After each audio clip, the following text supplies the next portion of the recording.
Yeah, I get nervous about Zoom. Like probably 4 out of 5 go swimmingly, and then Uh-huh. that one is just the one time. Like 2 weeks ago, I think it was. It took almost 90 minutes to figure out how to get me in the damn room. Zoom makes me nervous, but this was quick and painless. Thank goodness. Can we just talk for a second about how stupid people are? Is Oh that yeah, okay? man. We could talk about stupid people. I'm on that boat. Man, I'm telling you what, Facebook drives me crazy, man. So much misinformation. So many people that just blindly follow whatever new idea is their jam. And then they're just posting garbage after garbage after garbage. Can we just agree that every single person out there that thinks there was ever a potential for a microchip in that shot is a fucking retard? I know it's a bad word today, but gee whiz, I'm from the day when we could still say that. And I'm telling you, man, they are definitely socially, mentally, in every way retarded. Yeah. Like, Yeah. catch up, man. Ah, Yeah, I don't understand where that comes from. I think it's just maybe the dumbing down of society. They feel people. I guess when people are scared, they start freaking out, and then they try to latch on to whatever it is they think, is sounds right, or oh, yeah, I've been hearing about these chips forever, and it's because all some right there on. knucklehead posted it, and then a whole bunch of people marched behind the flutist. Hey, let's go! Right. It's off to war for stupidity. Yes. Right. Stupid rules, man. Stupid rules. I had to ask what you thought about that. I mean, it makes me crazy. I don't care what side of the aisle you fall on. If you're a Trump guy, good for you. If you're a Biden guy, good for you. I got my own thoughts on the government. Everything I learned about the government, I was taught by George Carlin. All that he Right. knows about the government is it's a big fancy club and we ain't allowed in it. Right. Right. I mean, I don't Most. care if you're Republican or Democrat. All I know is they don't give a single hoot about you or me. They have no idea what it's like being a regular American. All these assholes born with silver spoons in their mouths, never had to work for a thing a day in their lives. It's mind boggling. But they're going to run the country and do what's best for us. Yeah, right. Keep thinking that, sheep. Yeah. I There's throw the. my vote away every 4 years on the third party option, man. I'll just be honest with you. I don't believe in either one of the main parties. I don't believe in government at all. I'm all for let's just let anarchy happen. It'll last for several years. Sure, it's going to be rough, but in the end, something better will come out of it. People will band together. People will make their own communities. I think that if we just took a lot of our thoughts being programmed to us away for a minute, people would start like figuring out the natural way of things again. There's no natural way of anything anymore. We are so unnaturally living our lives. It's ridiculous. Well, what people need to do, Michael, is need to start by turning off their television. I cut my cable like 12 years ago. I don't watch anything on television really, but I have to admit I have guilty pleasures. Like I'm a sports. giant nerd. I love my comic book stuff, so I watch. I like my Star Wars stuff. I got to watch my Disney Plus for that type of thing. But I don't watch like programming. You know what I mean? Because that's exactly what they're doing. They're Right. programming the people. Right. And then that's where it needs to stop. People need to stop being programmed, and then hopefully, someday they'll realize that they need to eat healthy and eat better. That's Sure, basically. wouldn't that be nice? But they won't. Yeah. They won't. I'm sorry to start so heavy, man. No, It's just no, something that right, was on right. the top No, of my mind, and then I don't know. I just kind of ranted it out. I apologize. no, no, no. That's all right, man. I watched some of your videos, some of your stand-up stuff, and I saw that you have some bits about Amish, Yes, and, yes. and For you live in Amish country. I'm close. Yeah. Close, For yeah. 12 years, I drove them. That was like my job. Take them all over the place. Take workers to jobs. I had like a 6.5 year work crew. I took them all over the place to do like they worked for Ryan Homes. They were building homes. Ryan Homes, the largest new home builder east of the Mississippi, and these cats were putting up 2 and 3 houses a week. Just my guy, and there was like dozens of those crews. I mean, they're putting up quite literally like 50, 60, 70 houses every single week. And that's just like Cleveland and like Cranberry area, Washington, PA, down by Columbus. That was just the only places I drove them. And they're building houses all up and down the coast. So I can only imagine the quite literally hundreds, maybe even thousands of houses they're building a week. It's crazy. Who was buying them? I mean, this was shit, 7 years ago when the housing bubble was happening. Uh-huh. Who was buying all these new houses? Right. They were building the shit out of them, but I mean, nobody had jobs that paid anything. I don't know who was buying these houses. I've had an Amish come after me You one know, time for something I did. I posted online. One of the Amish ladies at Rogers Flea Market came after me online because I posted a picture of donuts at the flea market, and somebody's foot was in the picture because she didn't want any. She makes donuts there, and she didn't want anybody associating her donuts with feet. So, she must have one of those kerosene powered computers to be chasing you down on Facebook. right, right. No, they had like they were lodging complaints like daily, like different Amish people to the flea market. I was like, how the fuck did she even see it? It was on my webpage. I was like, how the fuck did she even see it? And then here she is like complaining. I'm getting phones. You got to take that down. She's really mad. And I'm like, what? It wasn't even her shit. It was just random donut picture, and somebody's bare foot was in it, and she got all pissed. That was the weirdest thing. Strange things happen, man. I don't know. I don't get it. Yeah, How it's a long you been? strange world, brother. Right, right. That's what I like about doing stand up, man. Is it trying to take it all in and then internalize it and then spit it out, in some kind of fashion that makes people laugh. It's How long have you been doing stand up? Well, I've been accused of it for at least 7 years, but my first time on stage was April 16th, 2019. Hmm. Nobody Nice. believes, well, not nobody. People were there when I was there for the first time. But yeah, a lot of people that see me now they don't believe that I'm not even 2 years in. But I've been grinding so hard. I mean, I've done the minutes to 7 year comedian, that's for sure. There was for a while there, just before COVID, I was hitting 4 and 5. I mean, I was doing 30 minutes a week every week. Right on. And that's, I mean, the more minutes you do, I mean, as a stand Sure. up, those Right, minutes are invaluable to you. right. I mean, that's how you get new bits going. That's how you work your material. That's how you That's go what. from 5 minutes to 25 minutes. I mean, if you got to wait for those good gigs, you don't want to use new material at a good gig, untested stuff. You want to do your best, but Right. doing those unsung mics, if you And, feel like you're above those, I don't think you're working hard enough. That's just my opinion. all right, But no a lot doubt, of no guys doubt. in like the Cleveland acting community, they're above doing all those minutes at all those mics. And that's why I've got 80 working minutes and they've got 20. Right, right, right, right. Yeah. I mean, I'm Well, not sure. naming names. I mean, a lot of people don't like me because I have no bones about telling people what I think real comedians are and who I think hobbyists are. You know what I Right, mean? And I mean, right, if you're a real comedian, you're grinding, you're working. I mean, yeah, you got to feed yourself. You got to do side hustles and or a main job. Sure, you have to do that. You got to eat. You got to pay your bills. I get that. But if you're turning down mics because you just don't feel like it, maybe you're not a real comedian. Maybe you're just a hobby. right. Well, you have to put the time in to get to build up your time, and it is a grind, and it does suck going to all those open mics, but then No, it's something not you to me. have to. After a while, I mean, the one time it does suck, and it does happen pretty frequently and all. But I mean, for me anyway, I mean, like I say, I'm like an hour from the good stuff.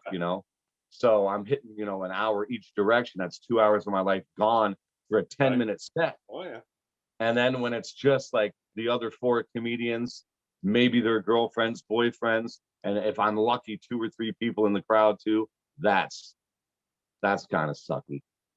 But I tape everything. I tape all my sets. Right, right, I still and give them my learn from it. performance because if nothing else, I'll learn from myself. I'll watch it later and just Right. learn from myself. Yeah, some of my favorite shows have been where there's only been 5 or 6 people in the crowd, where there's you get an opportunity to use sharpen your skills in front of a select group of people. So if you make those 5 people laugh, that you got a good bit, you got a good joke, or Hear you you. got something That I know what that you're you saying go, too. I mean, that is a great litmus test. If you can make just one table consistently laugh through your set, you can almost bet those are all keepers. right, right, right, right.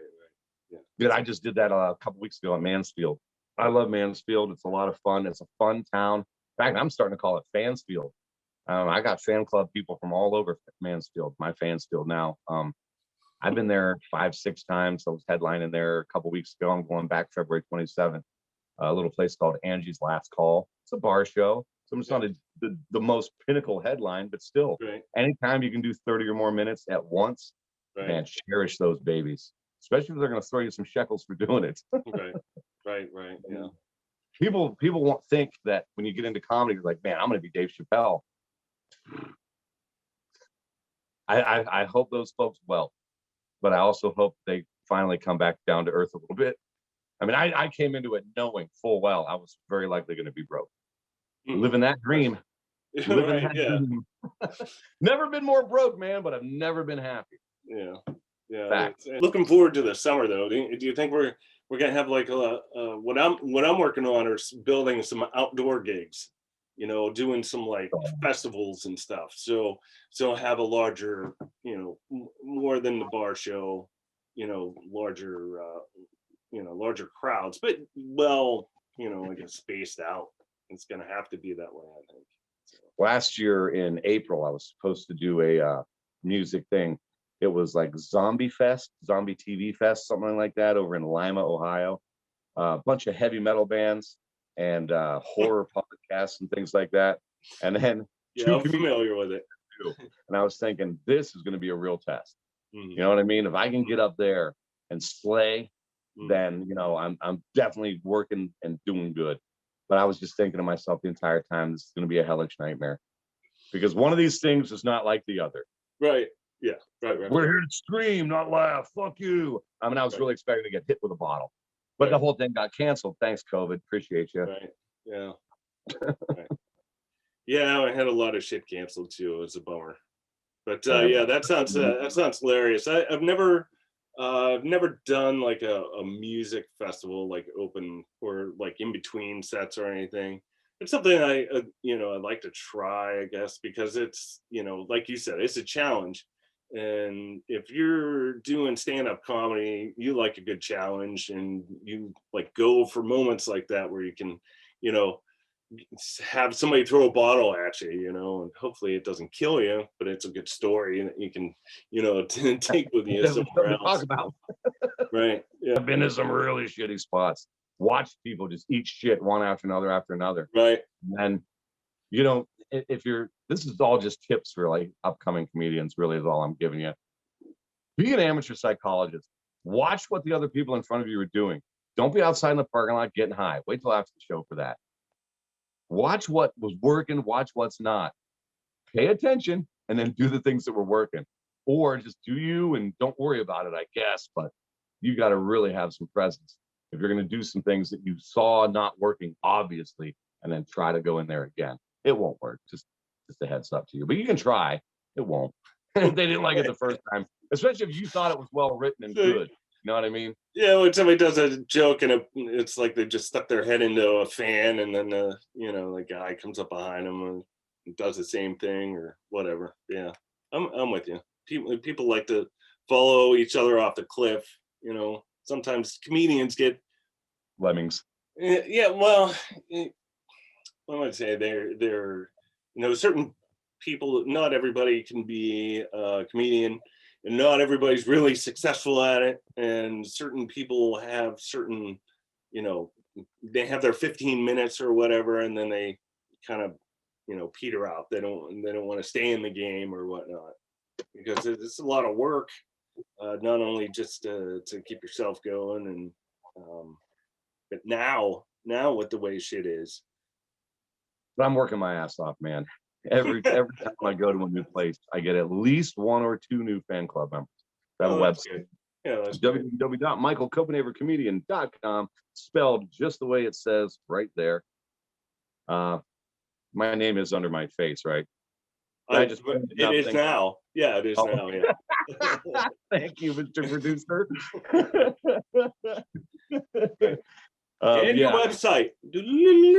Yeah, that's the dates. You'll find most of my dates there. But I'm also on Facebook, spelled the same way. But that's my goal. Just keep building my fan club on my website, because that's where eventually I'll merch my stuff. but I do some podcasts and things like that. My podcast with my partner, Spike McCulley, that's every Saturday at 11 a.m. ish. We've been late a couple times. Right now, we're on hiatus the next 2 weeks. We're not coming back until I'm not looking at the calendar. No, I'm in the middle of moving. My calendar's gone, and I don't want to close my phone. I might close the app. No, that's all right, man. But yeah, we're coming back in 2 weeks. So not this Saturday, not next Saturday, but the Saturday after that. So check out that if you want. What we do is we have a guest on most weeks. Sometimes we go sans guest, and we'll come up with a premise for the day. And in a 1-hour program, we will put together some kind of a 3 to 5 minute bit on whatever that day's premise was. Time permitting and a stage time permitting, we'll jump in and do that joke and then air it the next week. Right on, man. Right on. So we've had some decent jokes. It's had some bomb jokes. There's a couple that we really, really like. We're going to work and shop those for the next year and then play them again, like for the anniversary episodes. Some of the people that we liked having on. Some of our other comedy friends have given us some of their performances too. Like try the joke out we built on the show, and it's not the same joke. We all kind of kick beats around. Everyone makes their own notes. So I mean, 3 different people with 3 different styles. You're gonna get 3 totally different jokes. Right. Maybe some of the same beats, but they're not gonna come the same way either. So, and I don't know. It's just a lot of fun, and not a lot of people are doing something like that. Everybody and their brother has a podcast where they interview somebody, Right. and I just kind of figure I'm not that interesting, and most of my friends aren't that interesting. And I'm not going to be able to get, big name comedians on that anyone's going to actually want to know about. So let's just try something completely out of the box. And that's what we came up with. That was mostly my partner, Spike McCulley's idea. Spike McCulley, pay attention to that guy. He's going to go places. If you like rant comedy, he is really good at that. I'm an old hippie soul, man. I used to follow the Dead and the Fish. I mean, I'm no young spring guy. I'm a 47-year-old man. I've got some experiences, and man, I've lived the dirty life. Sold the grilled cheeses. No, I didn't do that. I was more like fatty water for $1. Go with a couple things of water. I was a glow stick guy. Oh, I definitely hawked some glow sticks at many shows. nice. But I mean, you go spend $40-50 on glow sticks, you walk out with $300-400. It's ridiculous the up price at a concert. But at the same time, you get all these goofballs whacked out on drugs. They want to see all those lights and glow sticks and things. It's the market's there. You may as well serve it. I'm with you, man. I spent a lot of time on different lots across the country. On different what? In different parking lots, man. On the lot, man, as they say. I don't think I was disparaging the goofballs all whacked out on the drugs. I was no. Right. The no judgment zone is a 5-foot radius that directly centers on me. Right. Yeah, no, I've spent a lot of time on touring as well, following the Dead. Started following Fish last year or so, 2 years. So summers, last summer was like, I was planning on going on tour. That's the way I did comedy was usually in the fall, winter, spring, and then go on tour in the summer.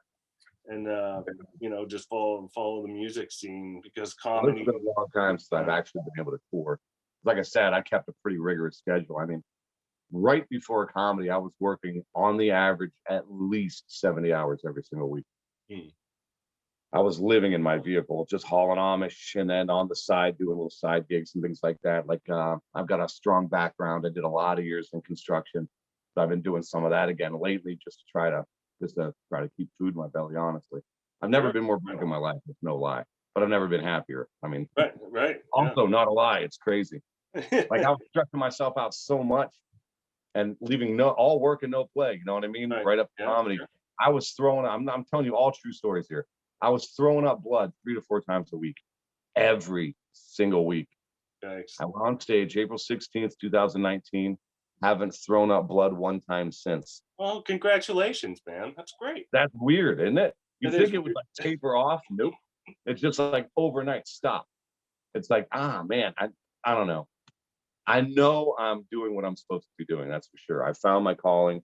I've always been a sarcastic asshole my entire life, and now people love me for it. Not everything's sarcasm, but you know what I'm saying.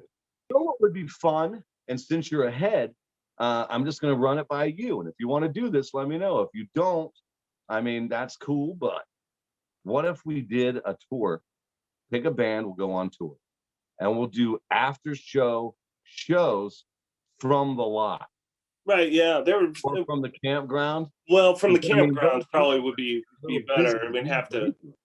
Yeah. I mean, that would be a lot of fun. But you know as well as I do that fucking spun out people at these shows are not going to be able to comprehend comedy. You know, they try. no. Okay. They would I try. You know. Yeah. Are you with me? well, yeah. Well, you're misunderstanding my idea of the show. Not put on comedy shows. Oh, okay. Do like an after show wrap up on tour.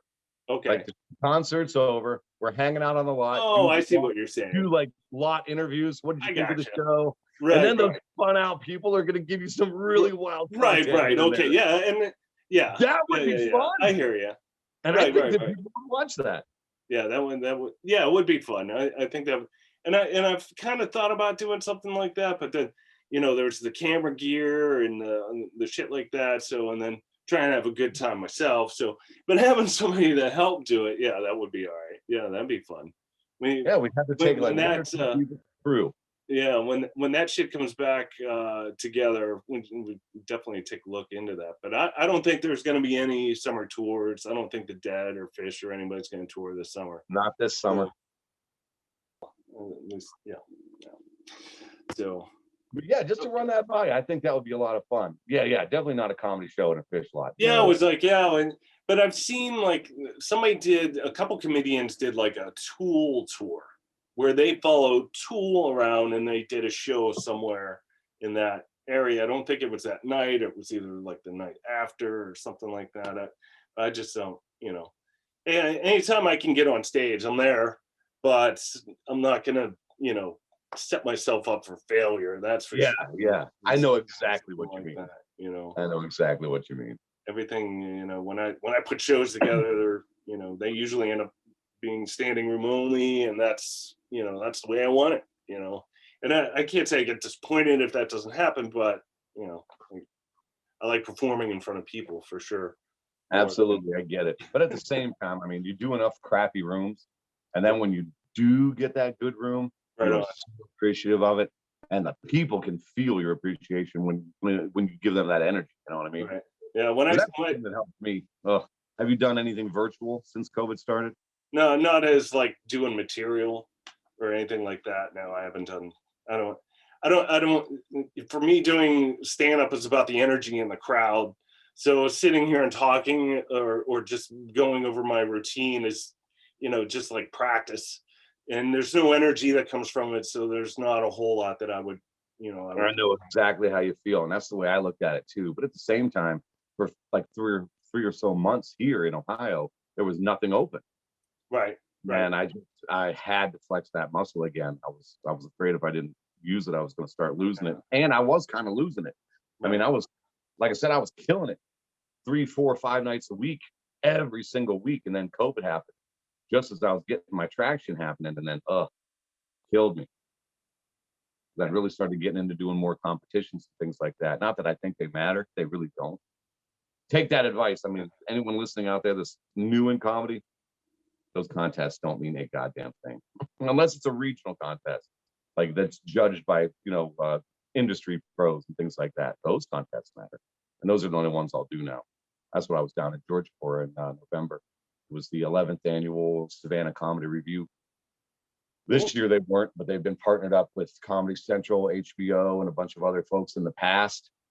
But since it's COVID year, they didn't get any sponsorship for it. Of course, the year I'm there. America's Got Talent is one of the other ones they partnered up with. And just for doing that show, you get a tape sent to America's Got Talent. And if you're selected, you have preferential entry too. Oh, cool. So I got my fingers crossed for that, but I only took third, so we'll see. I mean, yeah. I wasn't disappointed either. I mean, I just said that and disparaged myself, and I didn't even mean to do that to myself. I'm proud as hell to take third place, honestly. Right. I came from Ohio, out of state, to another spot, beat out like a half a dozen local people. You know what I mean? That's not easy to do.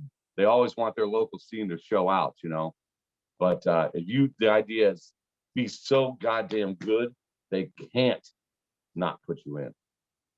And I was really goddamn good. That's cool. And that sucked. I drew the fucking short straw.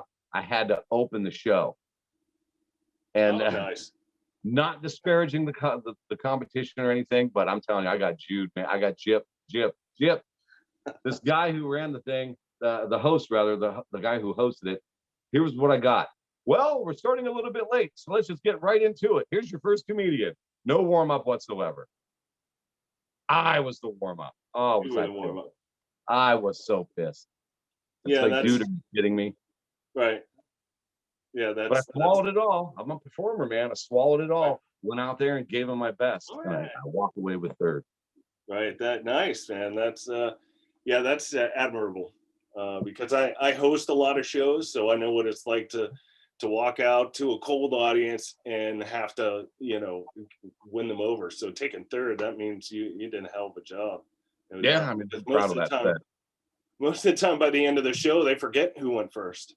Well, I started off doing all clean comedy. I had to, where I started. It was all clean.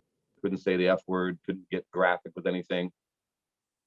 That's a challenge, but it was good to start that way, honestly. Oh yeah. It's not very filthy anyway. I mean, I got some, material that's risque, but for the most part, I mean, I'm not the animal up there.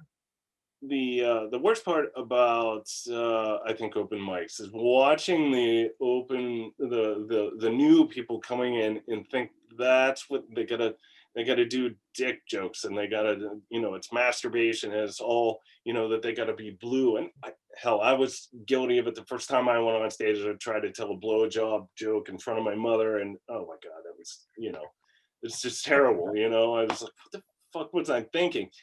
And because she was supporting, she's supportive, so she was there, and I, you got 5 minutes, and I'm going with blowjob jokes. It was just terrible, but that's a mistake. It just, I have trouble watching new comedians because they do that. So it's great that you started off like clean, and that's what you went with that route.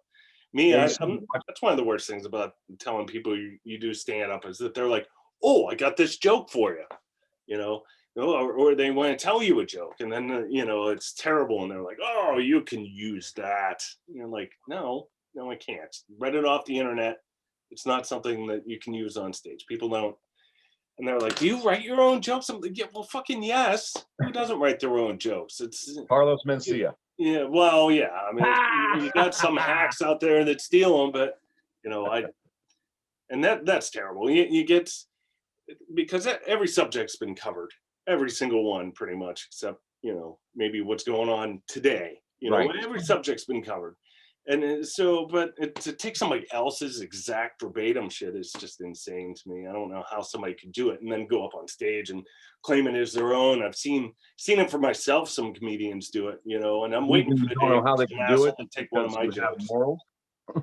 Right? Yeah, I'm waiting for someday to come across somebody taking one of my jokes, and I've come close to calling somebody out on it, and but I've never, like, it wasn't exactly verbatim, but it was pretty damn. It's never happened to me yet. But I mean, it'd be tough for somebody to steal my shit. But my material, 95% of it is directly from my life. Right. I mean, that was one of the benefits of beginning comedy at 45 years old. Right. I already had a lot of stories to tell. Right. I mean, I was heads and shoulders above all these young guys. And that's one thing I was going to mention about at the open mics. Think of the age group. They don't have a lot of experience other than beating their dick. Well, no, it depends. Young men. Yeah, I came up through Pittsburgh's open mic scene a while back, so like in the 2000s. So, I guess it certainly changed over the years. It's a lot different now. There's a lot more comedians now than there were when I was doing the open mics. But I pop in every once in a while to see what's going on, also to look for new comedians, because I, like I said, I book shows too, so yeah. I'm always looking for some new talent. And that was one of the reasons I wanted to go to Brackenridge. I was like, I've never been there before. Let's see what they've got to offer. Maybe I'll find somebody I want to book for one of my shows. Right. Exactly what I was doing. Well, I And it don't was know that if you're gonna find that turned with into 20 Magic minutes. and Brackenridge, though. Maybe you did, but no, I've I been saw to two Brackenridge. people. I saw two people that had good material. Oh yeah, It's tough to judge them on that room. I just right, judge them.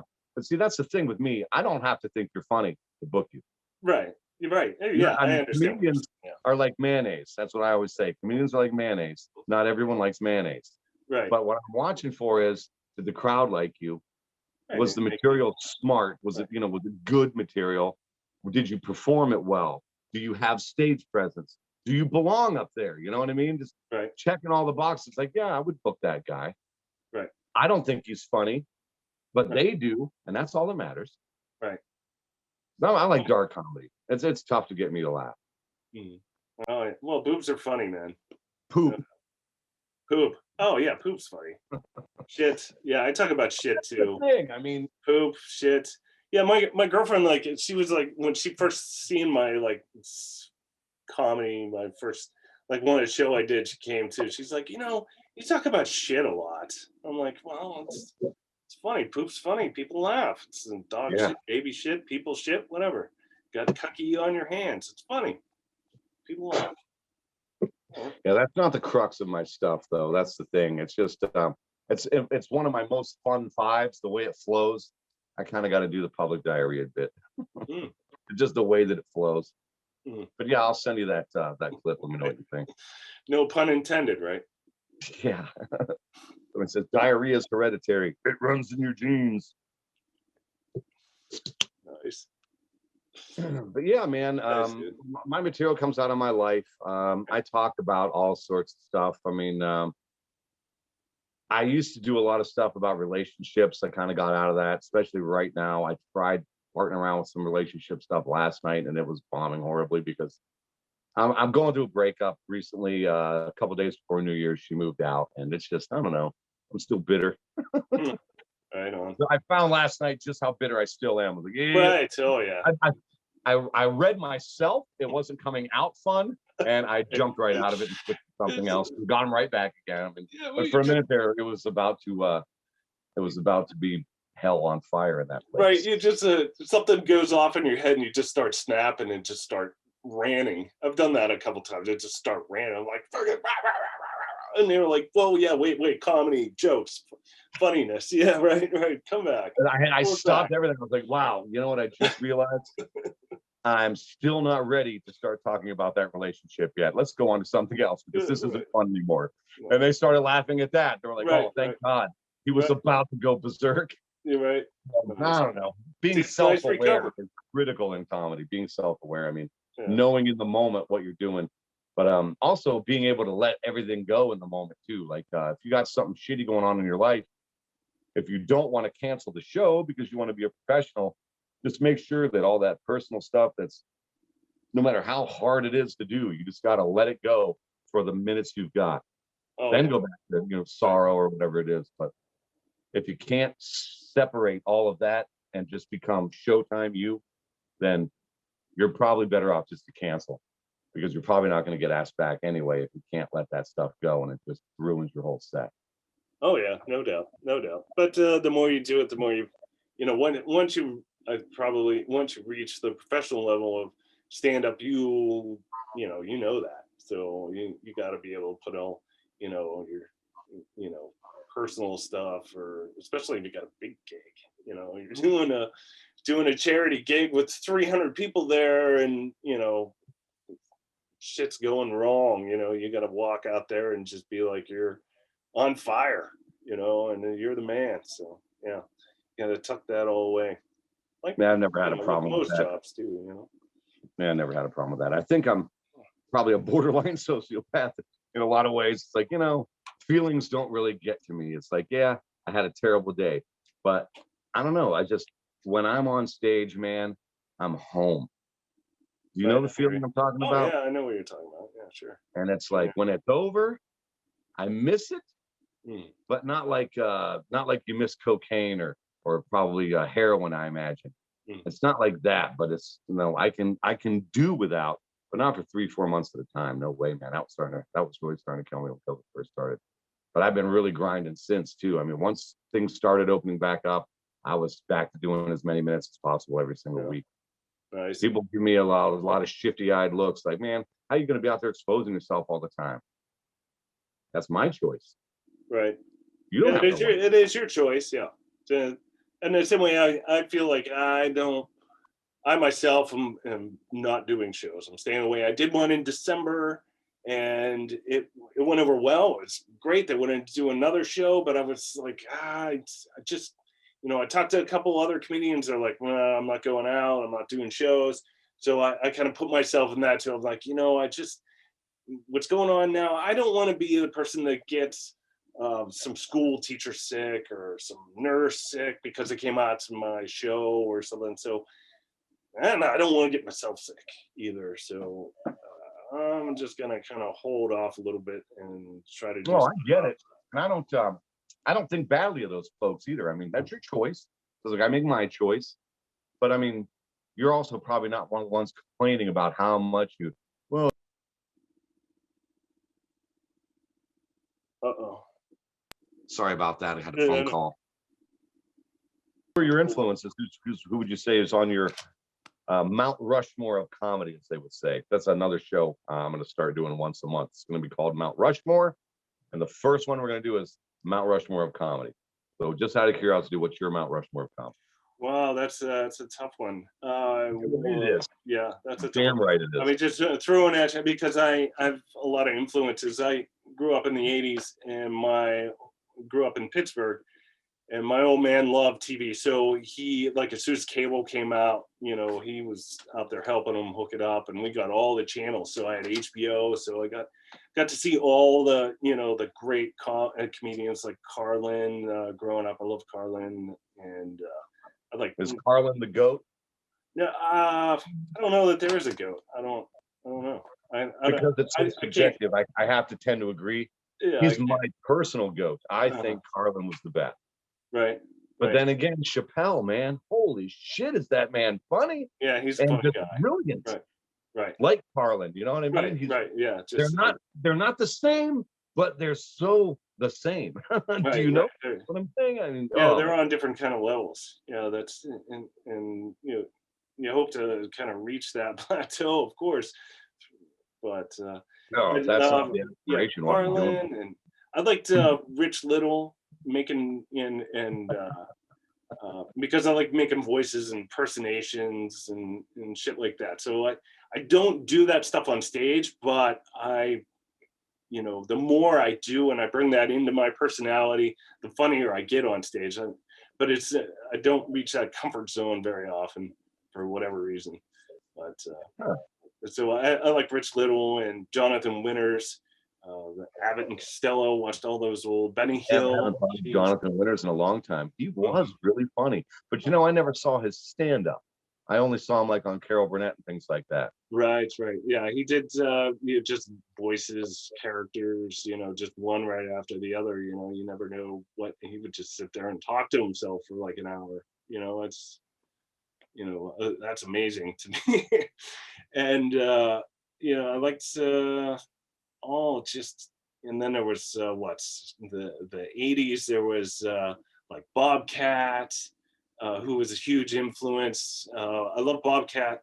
And I did get to see his later stand up when he came to Youngstown a few years ago, which was hilarious. He was funny. Um, and compared to his old stuff, he certainly changed. And then there was Stephen Wright. The voice. What's that? Does he still do the voice? No, no, he talks normally. Yeah, he left the voice a long time ago. I So. thought so, but I wasn't sure if he was still doing it for stand up. Right, right. No, he does it for a moment. Like, if you thought this was going to be like, he's like, this is not me anymore. You know, Mm-hmm. it's, but My he's very, favorite stand up that he did, I have no idea what it was titled, but he was talking about Christmas time, and his dad was an avid hunter. And he's walking out to the garage one snowy morning. He's like, Rudolph the red-nosed reindeer. And he opens the door, and there's this deer just hanging there, blood coming out of its nose and everything. His dad was gutting it. He's like, yeah, I never liked Christmas ever since. Yeah. That's the way he does it. I mean, I really butchered it there and Right. really Yeah. synopsized it, but oh my God, that's just a hilarious bit to me. That's the one that really sticks out when I think of Bobcat Goldthwait and stand up, because I'll tell you, I was only a kid. This would have been probably in the 80s when that stand up came out. Maybe the early 90s, but I don't think so. I wasn't in high school yet.